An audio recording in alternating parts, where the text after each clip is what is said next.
Olá, bem-vindos a esta nossa exploração conjunta. Hoje a gente vai mergulhar num clássico, que todo mundo já ouviu falar, né? As Viagens de Gulliver, de Jonathan Swift. Temos aqui uns trechos bem legais de uma edição comentada, e a ideia é focar nessas jornadas do Lemuel Gulliver, que são, bom, fantásticas e super estranhas também. Exatamente, a gente vai tentar desembrulhar essas histórias, sabe? Ver esses mundos malucos que o Gulliver visitou. Tem gente pequena, gigante, cavalo que fala. Isso. E claro, tentar pegar a sátira fiada do Swift por trás de tudo. Gulliver começa cirurgião, vira capitão e nos leva para lugares que, nossa, desafiam a lógica. Totalmente. Então vamos começar. Primeira parada? Lilliput. Vamos lá. Bom, a primeira parte já começa com tudo. Naufrágio, Gulliver acorda numa praia, só que ele está amarrado dos pés à cabeça. Uhum. E quem amarrou? Criaturas humanas minúsculas, tipo menos de 15 centímetros de altura. Imagina o choque. Pois é. E ele, obviamente, vira prisioneiro, levado para o interior. Uma situação de impotência total, né? Mesmo ele sendo um gigante para eles. Exato. E essa inversão de poder inicial é genial. Swift usa a Lilliput como uma alegoria, né? Uma representação, assim, bem direta da Inglaterra daquele tempo. Faz sentido. Gulliver, no começo, se sente superior. Claro, não só no tamanho, mas talvez até moralmente, sabe? Só que essa impressão, bom, ela não dura muito. Ele logo percebe que o tamanho não diz nada. Os Lilliputianos, mesmo pequenininhos, são capazes de crueldade, de vingança, de mesquinharia, igualzinho a qualquer povo normal. A pequenez física não significa grandeza de espírito, né? E os detalhes dessa convivência são muito bons no texto. Descrevem o imperador, que é um pouquinho mais alto que os outros. É. A revista que fazem nos bolsos dele. Acham um relógio, que para eles é um barulho estranho. Pistolas, que eles acham que são pilares de ferro oco. Sim. E pente, moedas, coisas banais para ele, mas totalmente alienígenas para eles. E para conseguir um pouco de liberdade, ele tem que aceitar umas condições, né? Inclusive ajudar Lilliput na guerra contra a ilha vizinha Blefuscu. E aí a sátira política fica, assim, escancarada. As brigas internas de Lilliput, por exemplo. Os Trimaxan, que usam saltos altos nos sapatos contra os Slemexan de saltos baixos. Ah, sim. É uma referência clara aos partidos Tory e Whig lá na Inglaterra. E a guerra contra Blefuscu, o motivo é uma briga antiga sobre qual lado do ovo cozido quebrar primeiro, se é o lado maior ou o menor. Que loucura. Total. Swift tá tirando sarro, né? Ridicularizando as guerras religiosas e políticas da Europa, que muitas vezes começavam por motivos, não, olhando de fora, pareciam absurdos, desproporcionais. E o Gulliver até vira herói por um tempo, né? Ele captura a frota inimiga sozinho, atravessa o canal a pé e arrasta os navios. Isso, um feito incrível, mas a fama, como sempre, é passageira. Pois é. Ele se mete em confusão. Tem aquele episódio famoso. Ele apaga um incêndio no Palácio da Imperatriz. Ah, sim, o método, né? Exato. O método é primitivo. Ele urina nas chamas, salvou o palácio, mas o ato foi um escândalo. Totalmente. E esse incidente mostra bem o choque cultural, a hipocrisia da corte, né? O bom senso prático do Gulliver contra as etiquetas, a sensibilidade exagerada lá deles. A gratidão vai embora rapidinho. Rapidinho. E vira ofensa, intriga. Os inimigos políticos dele, tipo o almirante Bolgolan, usam isso contra ele. É um ponto central da sátira. Essa desproporção enorme entre a força física do Gulliver e a pequenez moral, a inveja, a politicagem dos Lilliputianos. É um microcosmos da baixeza humana mesmo. Saindo dessa pequenez toda, a segunda viagem é o extremo oposto. Gulliver é abandonado de novo e vai parar em Brobdingnag, terra de gigantes. A inversão total. Se antes ele era o gigante, agora ele é minúsculo, quase um inseto. Imagina a grama com 6 metros de altura. O fazendeiro que o acha parece um campanário andando. Exato. A perspectiva muda radicalmente. E com isso, o foco da sátira do Swift também muda. Agora ele está mirando na pequenez moral e intelectual da humanidade, vista por seres que são física e, de certa forma, moralmente superiores. É como olhar a Europa por um microscópio, né? Exatamente. Um microscópio bem implacável. A vida dele lá é super perigosa no começo. A filha do fazendeiro, Glumdalclitch, uma menina gigante, cuida dele com carinho, mas ele é quase uma boneca para ela. Ele é exibido em feiras, tipo uma aberração, sabe? Uma curiosidade. Até que a rainha o compra. Aí ele vai viver na corte, dentro de uma caixa de viagem feita para ele que vira a casa dele. Mas mesmo assim os perigos continuam. Ah, sim, os perigos cômicos e assustadores. O anão da corte, com ciúmes, joga ele numa tigela de creme, vespas gigantes o atacam, um macaco pega ele e leva para o telhado. É engraçado e desesperador ao mesmo tempo. Com certeza. Mas o ponto alto dessa viagem são as conversas dele com o rei de Brobdingnag. Ah, o rei. O rei é descrito como um monarca filósofo. Sábio, justo, curioso, com muito bom senso. E Gulliver, cheio daquele orgulho patriótico, né, tenta descrever a Europa. Fala do parlamento, das leis, dinheiro, guerras. Exato. E o rei ouve tudo com atenção.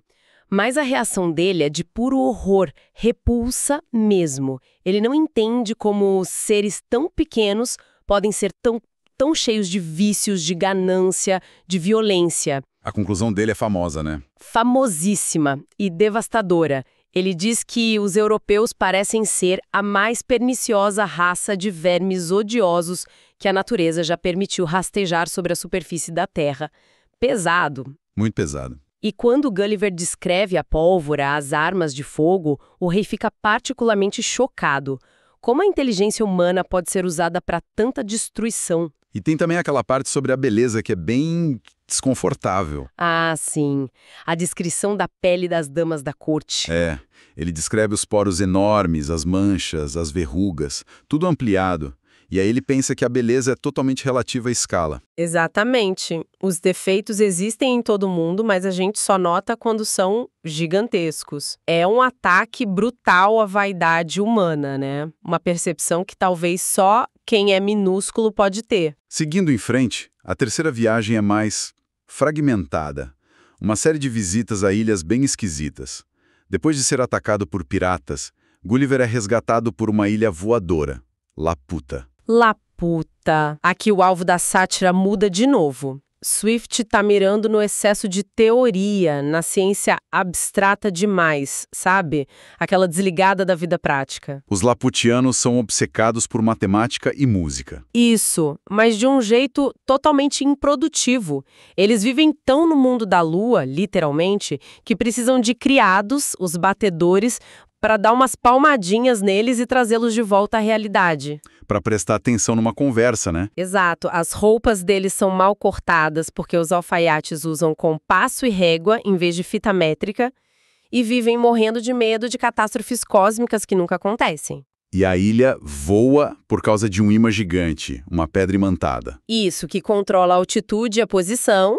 E tem uso político, claro, para controlar o continente lá embaixo, Baunibarbe. Podem bloquear o sol, a chuva, jogar pedras. Tenso. Bem tenso. Gulliver desce para Baunibarbe e visita a capital, Lagado. E lá tem a grande academia. Cara, essa academia... A Academia de Lagado é um show à parte. É um desfile de projetos científicos, digamos, bizarros. Totalmente. Tentar tirar raio de sol de pepino. Transformar cocô de volta em comida. Construir casas de cima para baixo. Um tear que tece teia de aranha. E aquela máquina de escrever livros sozinha, girando manivelas. A máquina de combinações aleatórias de palavras. E os linguistas querendo encortar tudo, ou até abolir a fala e fazer as pessoas carregarem objetos para se comunicar. É muita coisa maluca. É uma paródia clara da Royal Society de Londres, né? Swift está ridicularizando experimentos que pareciam inúteis ou absurdos na época. E o contraste vem com a visita à fazenda do Lord Monod. Ah, o Lord Monod. Que usa métodos tradicionais e por isso é considerado atrasado. Mas as terras dele são as únicas que prosperam, enquanto o resto do país está em ruínas por causa dos projetos da academia. É uma crítica à inovação pela inovação, né? Exatamente. Desconectada do bom senso, da prática, um alerta sobre teorias que ignoram a realidade. Mas a viagem não acaba aí, ele ainda vai para Glubdubdrib, Ilha dos Feiticeiros. Isso, onde o governador pode invocar espíritos de gente famosa que já morreu. Imagina a oportunidade. Gulliver pede para falar com Alexandre o Grande, Aníbal, César, Brutus. Filósofos também, Aristóteles, Homero. E o que ele descobre? Que a história que a gente conhece é cheia de mentira, de distorção. Ele desconstrói os heróis, os eventos, uma visão bem cínica da história oficial. Bem cínica mesmo. E depois ele vai para Lugnag. E lá encontra os Strudelbrugs. Ah, os Strudelbrugs. Essa parte é forte. É fortíssima, talvez uma das mais sombrias do livro. São pessoas que nascem com uma marca na testa, sinal de que são imortais. A primeira reação do Gulliver é: uau! Imortalidade? Claro, ele fantasia, né? Acumular sabedoria eterna, ver séculos de história, parece incrível. Só que não. Só que não, a realidade é um pesadelo. Os Strudelbrugs não são eternamente jovens, eles são eternamente velhos. Putz. Sofrem todas as doenças, dores, fraquezas da velhice, perda de memória, não conseguem mais amar, ficam deprimidos, invejam quem pode morrer, para sempre. Que horror. E são legalmente mortos aos 80 anos. Vivem isolados, desprezados. É uma crítica devastadora ao desejo cego pela longevidade, né? Questiona o que realmente dá valor à vida finita. É muito profundo. E aí chegamos na quarta viagem. A última, a mais radical, a mais perturbadora. Sem dúvida. Gulliver, agora capitão, sofre um motim e é abandonado numa terra desconhecida. E lá ele encontra duas espécies bem diferentes. Os Yarros e os Oihoinams. Exato. Os Yarros, criaturas brutais, sujas, selvagens, que parecem chocantemente humanos deformados. Uma caricatura grotesca do pior da humanidade. E os Oihoinans? Cavalos, mas cavalos racionais. Super virtuosos, calmos, que governam tudo com base na razão pura. Essa parte é o auge da misantropia do Swift, né? O desprezo dele pela raça humana fica explícito. Os Yahus são a encarnação dos instintos mais baixos, ganância, brigam por pedrinhas brilhantes inúteis, luxúria, violência sem sentido. Humanos sem nenhuma civilidade. Exato. Reduzidos ao básico e repulsivo. E os Roenins são o oposto, o ideal da razão. Uma sociedade perfeita, pacífica, baseada na verdade, eles nem têm palavra para mentira. Incrível. Vivem na amizade, na benevolência. E Gulliver fica horrorizado com os Yahus, principalmente porque ele se reconhece neles, né, com muita repulsa. Sim, é o grande choque dele.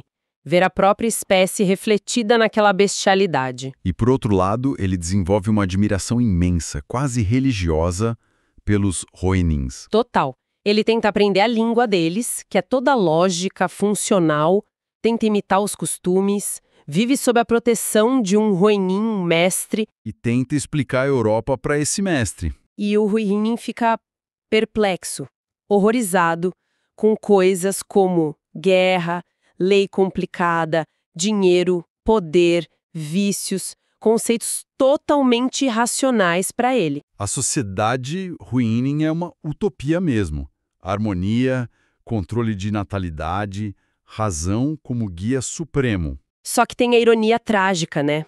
Por mais que Gulliver tente, por mais que ele despreze os Yarros e admire os Rohirrins, ele é, fisicamente, um Yarro. Não tem como negar a aparência. E os Rohirrins, usando a razão pura deles, chegam a uma conclusão lógica mais terrível para Gulliver. Que ele é perigoso. Exato. Um Yarro com um verniz de razão poderia ser ainda mais danoso que os outros Yarros. Poderia usar a inteligência para organizar a maldade. Então, eles decidem que ele tem que ir embora. Que golpe para ele. Ele se sentia em casa ali. Pedro de Mendes é super bondoso com ele. Interessante esse contraste, né?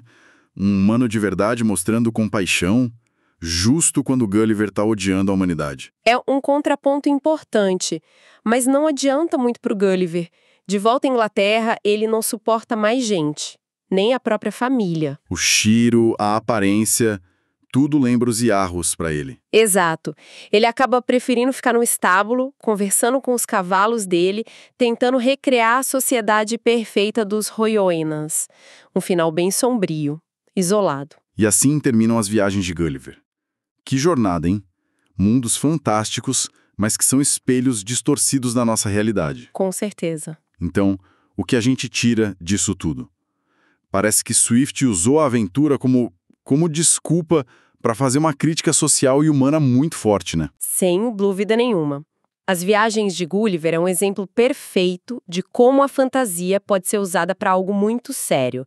Por trás da diversão, da criatividade toda, tem uma sátira mordaz. A política mesquinha de Lilliput, Aos vícios e arrogância humana em Brobdingnag, a ciência inútil de Laputa e, no final, a própria natureza humana. Esse contraste entre razão e bestialidade com os Oienuns e Arrus. cada viagem é uma lente diferente para olhar a vaidade, a corrupção, a irracionalidade, o orgulho. Exato, que Swift via na sociedade dele. Não é uma leitura fácil sempre, mas faz a gente pensar pra caramba. E fica aquela provocação final, né? Já se passaram séculos, o mundo mudou muito. Mas será que a gente se livrou completamente desses traços? Boa pergunta. Dos liliputianos mesquinhos, da arrogância cega que o rei gigante viu, da futilidade de alguns projetos, tipo os de Laputa, ou mesmo da bestialidade dos Yarros? Onde a gente vê esses ecos hoje em dia, né? Fica aí a reflexão. Bom, obrigado por acompanhar a gente nessa análise. Valeu, pessoal! Até a próxima.